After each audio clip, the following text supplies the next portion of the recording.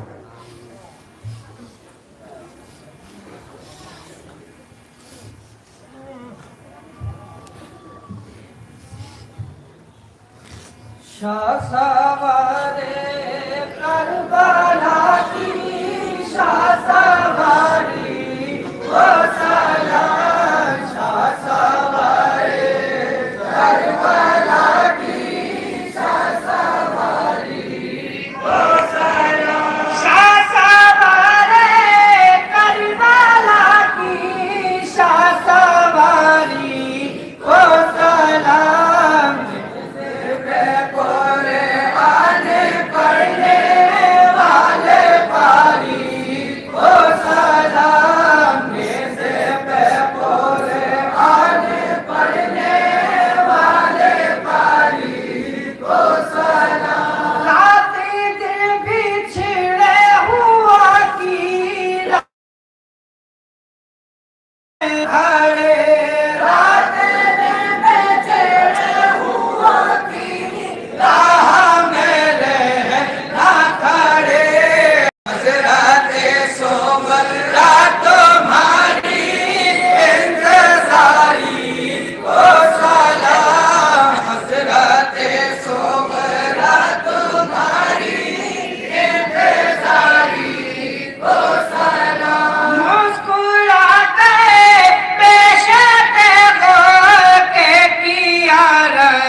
شاباش